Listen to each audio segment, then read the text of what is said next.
जोर से बोलिए। हिंदी सबको समझ में आता है ना? मैं झारखंड से आई हूँ, बरखा लकड़ा, पत्रकार हूँ नेशनल लेवल में, और पूरे भारत में आदिवासी जनजागृति के लिए पूरे भारत के आदिवासी विस्तार में घूम करके ऐसा भाषण देती हूँ। तो आज ओड़ की पवित्र धरती में बाबा तिलका मांझी के कार्यक्रम में उपस्थित हमारे आदरणीय मंचासीन गण में मेरे भाई प्रवीण भाई, क्रीड भाई, दिलीप नीनामा भाई, एलजी चारेल साहब और विपुल दामोर भाई, और सबसे मुख्य बात कि आज ओड़ की धरती में जो कार्यक्रम को संचालित कर रहे हैं, आयोजन कर रहे हैं समीर भाई और उसके आयोजक टीम को मैं अपने झारखंड की ओर से बहुत बहुत धन्यवाद देती हूँ। अभी थोड़ा देर पहले बोल रहे थे भाई कि ओड़ से लोग निकलते नहीं हैं, लेकिन आदिवासी समाज में जितने लोग भी लड़े हैं सब एक थे। तिलका मांझी एक थे, बिरसा भगवान एक थे। तो आज अगर लोग नहीं भी निकले तो हमको भीड़ से ज्यादा भिड़ने वालों की जरूरत है। तो सबसे प्रथम मैं अपने वक्तव्य को शुरू करते हुए मैं इस ओड़ की धरती जो यहाँ पे पाल दड़वाव है आपका ऐतिहासिक स्थल, जिसमें हमारे हजारों आदिवासी शहीद हुए हैं, उसको मैं नमन करते हुए, जोहार करते हुए मैं अपना वक्तव्य शुरू करती हूँ। सबसे पहले ये जान जाइए, क्योंकि आज हम बहुत घनी विषम परिस्थिति से जूझ रहे हैं कि आदिवासी चहु तरफ से संघर्ष कर रहा है, लेकिन इस संघर्ष के पीछे हमको अपने इतिहास को जानना जरूरी है। सबसे पहली बात कि आदिवासी कौन है, बता सकते हैं इनमें से आप जितने लोग भी आए हैं, हमको ये बता दीजिए कि आदिवासी कौन है, तब हम आदिवासी की हक लड़ाई की बात करेंगे। सबसे पहले हम ये जानेंगे नहीं कि आदिवासी कौन है तो हम लड़ाई नहीं लड़ सकते हैं। कोई बताएगा? बहुत कार्यक्रम हो रहे हैं, पूरे भारतवर्ष में कार्यक्रम चल रहा है आदिवासी अस्तित्व की लड़ाई के लिए, लेकिन सबसे पहले हमको जानना है कि आदिवासी कौन है। अभी विपुल भाई बहुत अच्छा भाषण दिए कि हम आदिवासी इस देश के मालिक हैं, ये प्रूफ करता है, लेकिन आप आदिवासी इस देश के मालिक हैं, आप आदिवासी है, ये आप खुद को कैसे प्रूफ कीजिएगा? बता सकते हैं? आप तो अभी मैं गुजरात के समाचार में पढ़ रही थी, चारण भड़वाड़ हमारे पदों आदिवासी आरक्षित सीट पे नौकरी कर रहा है। वो तो प्रूव कर दिया कि वो आदिवासी है, आपके पद पे नौकरी कर रहा है, लेकिन आपको आप आदिवासी है उसको कैसे प्रूव कीजिएगा? नहीं है किसी के पास जवाब। मैं सवाल कर रही हूँ, मैं जितने भी कार्यकर्ता भाई बहन है आप सबसे सवाल कर रही हूँ कि आदिवासी कौन है। तो सुन लीजिए, आदिवासी को परिभाषित करने के लिए हमको ऐसे चिल्लाना नहीं पड़ेगा कि हम आदिवासी हैं। आदिवासी जिस जगह पे रहता है वहाँ कोई गैर आदिवासी नहीं रह सकता है। आदिवासी जंगल में रहता है, आदिवासियों के पास उसकी सबसे विशिष्ट संस्कृति है जो भारत क्या पूरे विश्व में किसी और के पास वैसी संस्कृति नहीं है। पूरे विश्व में आदिवासी हिंदू से अलग है। आप खुद को आदिवासी बोलते हैं, लेकिन जो गैर आदिवासी है वो खुद को भी आदिवासी बनाने में लगा हुआ है। तो आप खुद को आदिवासी साबित नहीं कीजिएगा तो फिर लड़ाई कैसे लड़िएगा? इसी के लिए सबसे पहले आप खुद को आदिवासी साबित करने के लिए सर्वप्रथम आप आपकी संस्कृति का होना जरूरी है, आपकी भाषा का होना जरूरी है, आपके जंगल का होना जरूरी है, आपके जमीन का होना जरूरी है, आपके नदी का होना जरूरी है, आपके पहाड़ का होना जरूरी है। और है, हमारे पास है, हमारे पास हमारी संस्कृति है, हमारे पास हमारी भाषा है, हमारे पास अपनी विरासत है। इसी के लिए हम आज आदिवासी हैं। मुझे नहीं पता कि दामोर का मतलब क्या होता है, मुझे नहीं पता कि नीनामा का मतलब क्या होता है, मुझे नहीं पता कि खड़ाड़ी का मतलब क्या होता है, लेकिन मेरे झारखंड में जितने भी आदिवासी टोटम है, सबका मतलब प्रकृति से जुड़ा हुआ है। मैं बरखा लकड़ा, लकड़ा का मतलब क्या होता है? लकड़ा का मतलब होता है शेर। तिरकी, तिरकी का मतलब क्या होता है? तिरकी का मतलब होता है पेड़। सारे जितना भी गोत्र है सब हमारे प्राकृतिक से जुड़ा हुआ है। हम कोई मंदिर में जाकर के पूजा नहीं करते हैं। हमारा जितना भी एक पर्व त्योहार होता है सब हम पेड़ की पूजा करते हैं, क्योंकि हमारा पूरा झारखंड प्राकृतिक से जुड़ा हुआ है। आज हम तिलका माझी की बात कर रहे हैं। मैं जिस जगह से आई हूँ, झारखंड की पवित्र धरती ने बहुत सारे वीर वीरांगनाओं को जन्म दिया है। उसी की मिट्टी आज मेरे खून में है, इसलिए भी शायद आज मैं बहुत क्रांतिकारी हूँ, मैं बहुत बोलती हूँ। मैं पूरे भारत का भ्रमण करी हूँ निस्वार्थ तरीके से, ताकि आज मैं यही सोचती हूँ कि मेरे पूरे भारत के आदिवासी एक हो जाएगा तो शायद हमें अपने अधिकार के लिए इतनी संघर्ष नहीं करना पड़ेगा।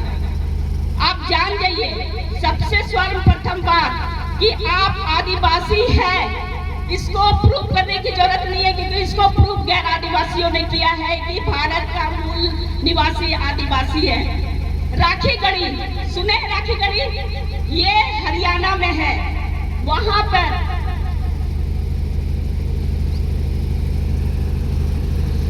राखी गढ़ी, वहां पर डीएनए टेस्ट हुआ, वहां से प्रूव हुआ।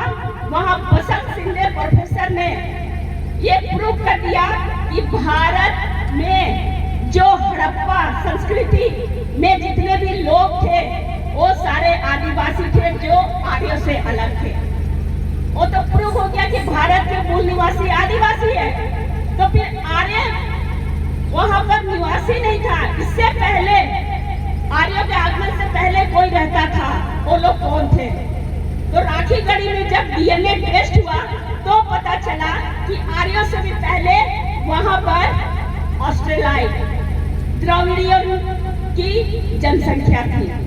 लगभग 3 लाख जनसंख्या थी। ये प्रूव करता है हमारे एक बहुत बड़े एम्स्टर्डम देश है, उसके राइटर ने ये प्रूव किया कि आर्यों से पहले हड़प्पा में जितने लोग भी थे वो ऑस्ट्रेलाइट समूह के लोग थे। अब पता चला कि ऑस्ट्रेलाइट कौन है।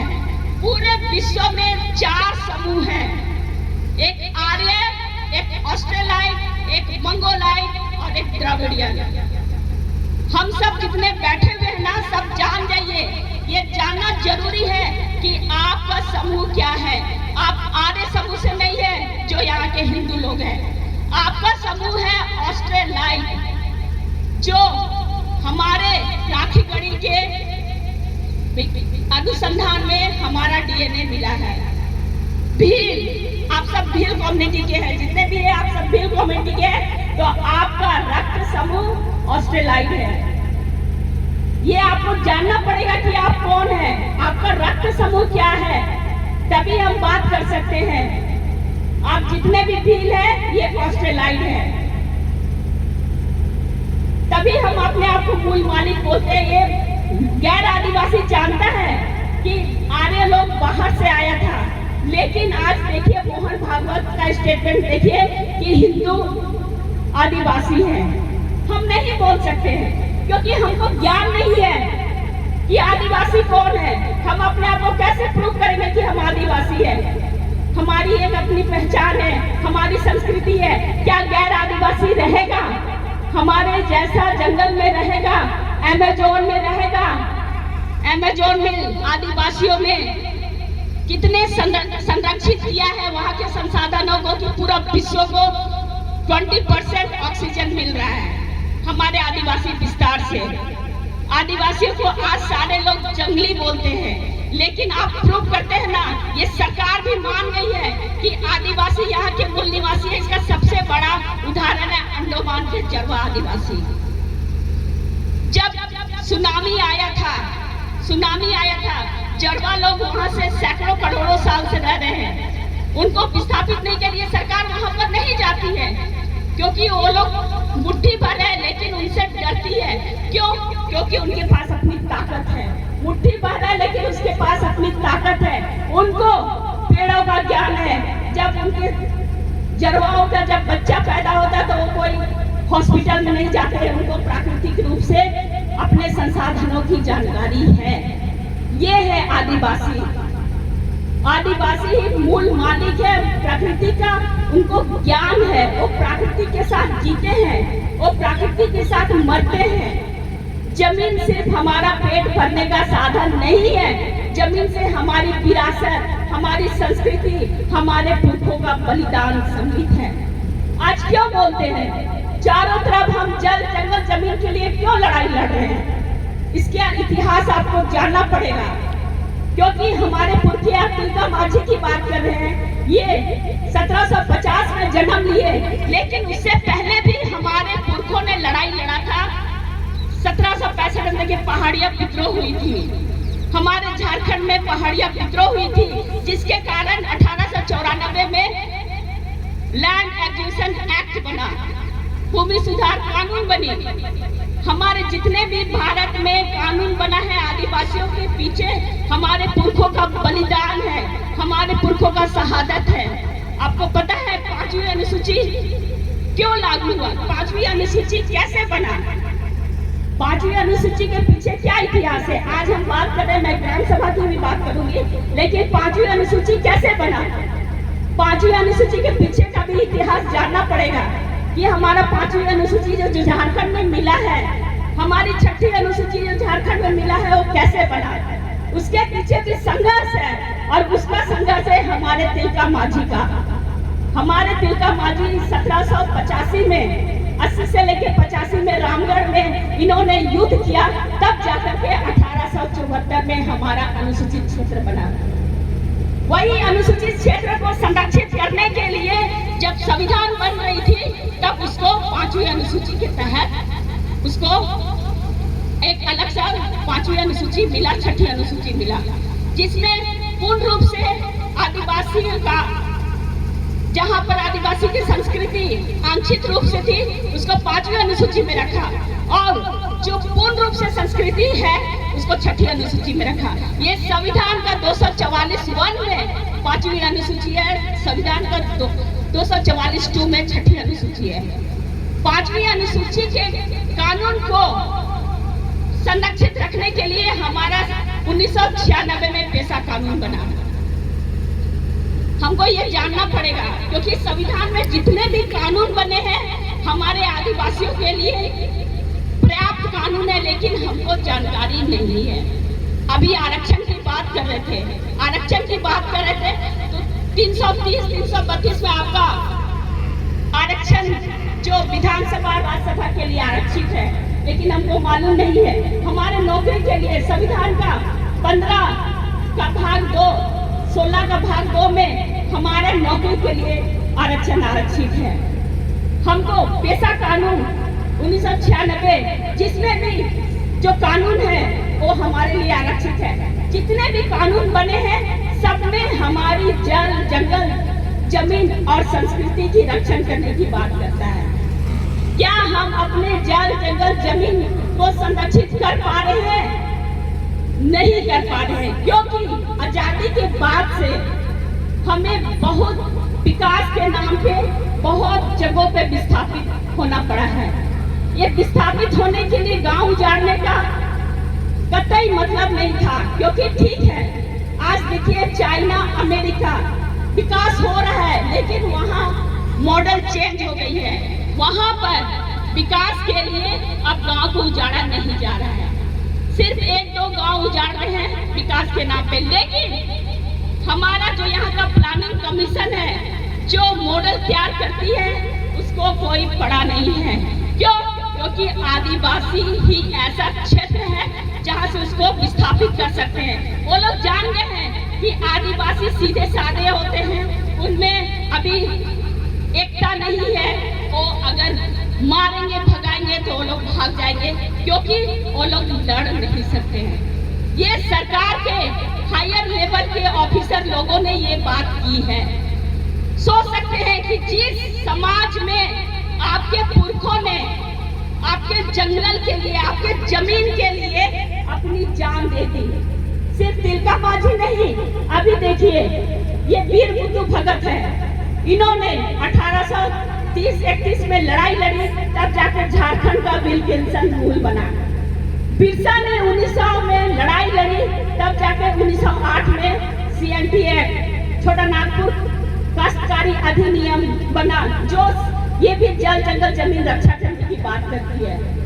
तो जितने भी लड़ाइयाँ लड़ी है उसके पीछे का इतिहास कोई मामूली इतिहास नहीं है, उसमें सारे हमारे पुरखों ने अपनी शहादत दी है। हमारे जो 1855 में जो हमारे सिद्धू कानू ने लड़ाई लड़ा, तब जाकर के संथाल परगना एक्ट बना। आज मैं सिर्फ एक्ट की बात करूंगी, आज मैं संविधान के अधिकारों की बात करूंगी, इसलिए क्योंकि ये आपको रक्षा प्रदान करती है। आज मैं जिस क्षेत्र से आती हूँ वहाँ की ग्राम सभा, आपको पिछले मीटिंग में बबीता बताई होगी आपके ग्राम सभा की, लेकिन मैं वहाँ काम करती हूँ अपने ग्राम सभा में। वहाँ पर पुलिस की दखल नहीं होती है, जितना भी काम होता है वो हमारे गांव के लोग करते हैं। उस क्षेत्र में हमारा हर बिफे को मीटिंग होती है, वहाँ पे लोग आते हैं, अपनी समस्या रखते हैं। अगर कोई पुलिस के पास चला जाता है तो पुलिस कहता है आप अपनी रूढ़िवादी ग्राम सभा में जाओ। क्यों? क्योंकि इसको मान्यता प्राप्त है, क्योंकि हम लोगों ने लड़ाई लड़ी है, तब जाकर के आज सरकार हमारे जो मानकी है उसको अधिकार दे दिया है कि आप अपने जंगल जमीन का जो भी कर है आप सरकार को ला के दीजिए। वहाँ पर कोई किसी नहीं जाता है। तो आपकी जो अधिकार है, आपकी लड़ाई है, उसको रक्षण करने के लिए आपको आपके अधिकारों को जानना पड़ेगा। आज हम जितने भी कानून की बात कर रहे हैं, जितने भी हर अपने संस्कृति की बात कर रहे हैं, सारा संस्कृति आपके जल जंगल और जमीन से जुड़ा हुआ है। अगर हम इसको छोड़ देंगे तो हम आए दिन, आज आप खेड़मा की बात कर रहे हैं, मैं छत्तीसगढ़ गई थी, उसकी हत्या होने से 6 महीना पहले मैं छत्तीसगढ़ दांतेवाड़ा और बस्तर गई थी। वहां पर आप जा करके देखिएगा तो आपकी आंख से आंसू आ जाएगा, किस तरह से आदिवासी वहां पे जी रहा है। हर दिन दहशत का माहौल रहता है घर में। जितने आपके सेना में छावनी नहीं है, जितना आपके सीमा में सेना का छावनी नहीं है, उतना जाकर के देखिए छत्तीसगढ़ झारखंड में पुलिस की छावनी आपको देखेगी। क्या आदिवासी, आपको लगता है आदिवासियों के पास उतनी ताकत है कि उसके पास AK-47 आएगा? नहीं। अगर भारत के बॉर्डर में कोई अटैक करता है तो हम उसका जवाब देते हैं। हमारे जल जंगल जमीन पर कोई अगर अटैक करेगा तो हम अगर विरोध करेंगे तो सारे लोग हमें नक्सली बोलते हैं। क्या आदिवासी नक्सली हो सकता है? वो बेचारों को तो वो अपनी रोटी के लिए लड़ रहा है, अपनी जीविका के लिए लड़ रहा है, अपने जंगल के लिए लड़ रहा है, तो अलग से लड़ाई कैसे लड़ सकता है? उसको एक षड्यंत्र के तहत, आदिवासियों को एक षड्यंत्र के तहत फंसाया जा रहा है।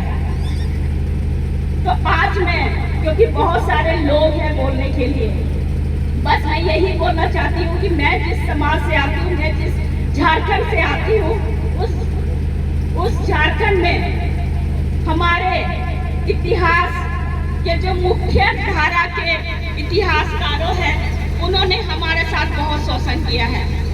हमारी बहुत सारी बहनें थी जिन्होंने हमारे लिए लड़ा। तिलका माझी के साथ उसकी बहन फुलमणि थी, बिरसा के साथ उसकी दाहिना हाथ गया मुंडा की पत्नी मक्की मुंडा थी। हमारे सिद्धू कानू के साथ उसकी बहन फुलो छानो, जिन्होंने जिन्होंने 22 अंग्रेजों की हत्या कर दी। हमारे वीर बुद्धू भगत के साथ रुनवा झुनवा उसकी बहन थी, जिन्होंने अंग्रेजों की का जमकर मुकाबला किया, उसको अंग्रेजों ने गायब कर दिया। हमारे राजस्थान की झलकारी बाई, हमारे राजस्थान की काली बाई, उन्होंने भी विरोध किया तो उन्हें गाड़ी से घसीटा गया। तो ऐसा नहीं कि हमारे समाज में सिर्फ हमारे भाइयों ने ही संघर्ष किया, हमारी बहन भी संघर्ष की है। जब बिरसा का आंदोलन डुम्बारी गुरु से हो रहा था, तब हमारी बहनें तीर धनुष लेकर के खाना बना करके हमारे डुम्बारी गुरु ने बिरसा के आंदोलन में भाग लिया था। हमारी बहनें छोटे छोटे बच्चों को पीठ में बांध करके सामने से तोप का जवाब तीर धनुष से दी। हमेशा साथ खड़ी रही है हमारी बहनें, क्योंकि हमारी जितनी भी आदिवासी समाज में जितनी भी वीरांगनाएं जन्म ली है, उनका कोई मुख्य धारा में इतिहास में दर्ज नहीं है। हमारे समाज में बहुत सारी अभी लड़ाइयां लड़नी है, सिर्फ जल जंगल की बात नहीं है, हमारे अस्तित्व की बात है।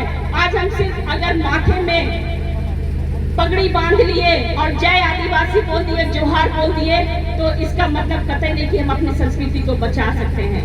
हमें आज देखिए, भारत में जितनी जनसंख्या नहीं है उतना आदिवासियों का संगठन है, और हर आदिवासी संगठन का एक अपना संविधान है। तुम कहां से हो? मैं अलग से हूँ। मैं अभी महाराष्ट्र गई थी, विश्वास नहीं कीजिएगा, वहाँ 526 संगठन है और सब एक दूसरे से अलग है। सिर्फ महाराष्ट्र की बात नहीं कर रही हूँ, ये मध्य प्रदेश की, आपकी गुजरात की, मेरे झारखंड की, छत्तीसगढ़ की, हर जगह में हमारा अलग अलग संगठन है, अलग अलग लड़ाइयाँ लड़ रहे हैं। तो क्या हम ऐसे में लड़ाई लड़ सकते हैं? नहीं लड़ सकते हैं। और इसी का फायदा गैर आदिवासी उठा रहा है, इसी का फायदा हमारे गैर आदिवासी उठा रहे हैं। और आज जितने भी आदिवासी का त्रासदी का कारण है, कहीं न कहीं हमारे बीच में बैठे गद्दारों का भी काम है। आपको आरक्षण के बलबूते पे नौकरी मिल जाते हैं, लेकिन आप आदिवासी के बारे में सोचते नहीं है। आदिवासी के बारे में जो भी उच्च पद में है, वो आदिवासी के बारे में नहीं सोचते हैं। आज देखिए, आज वही लोग आए होंगे जो अपने मुश्किल से अपना दिनचर्या चला रहे हैं। मैं बहुत नमन करती हूँ, क्योंकि उनको समाज की चिंता है। लेकिन आप देखिए, यहाँ पे उच्च वर्ग के लोग नहीं आएंगे, क्योंकि उनको सब कुछ सुख सुविधा संपन्न सब कुछ है उसके पास। आज मैं उतने दूर से आई हूँ, चारल जी आए हैं, सारे लोग आए हुए हैं। क्यों? क्योंकि हम जानते हैं कि अगर हम सोते रहेंगे या फिर समाज सोते रहेगा, तो समाज को जगाएगा कौन? वैसे भी अगर समाज नहीं बोलेगा तो याद रखिए, गूंगे का इतिहास लिखा नहीं जा सकता है। गूंगे का इतिहास नहीं लिखा जा सकता है। आपको अपने इतिहास और आने वाले कल के लिए कुछ धरोहर छोड़ के जाना है, तो आज अभी से इस प्रांगण से एक शपथ लीजिए कि हमको, जैसे आपके यहाँ दरबार हो गया, आपके यहाँ पटेल हो गए, वो लोग एक आवाज में एक मंच में खड़े हो जाते हैं, तो हमें भी आज एकता के लिए एक मंच, एक जगह खड़े होना पड़ेगा। ये शपथ लेना पड़ेगा आज हमें, बस। क्योंकि बहुत समय भी हो गया है, बहुत सारी बातें भी है। मैं इतना कह करके अपनी वाणी को विराम देती हूँ और एक बात कहती हूँ कि जोहार के आगे जय मत बोलिए, क्योंकि जोहार शब्द ही एक इतना शक्तिशाली शब्द है कि उसके आगे जय का कोई वैल्यू नहीं है। जोहार हमारे ऑस्ट्रेलाइट भाषा से निकला हुआ शब्द है।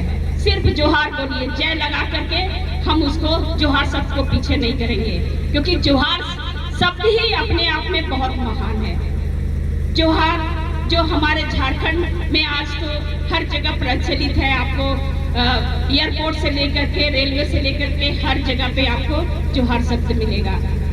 तो मैं इतना ही कह करके अपने वाणी को विराम देती हूँ। जय आदिवासी।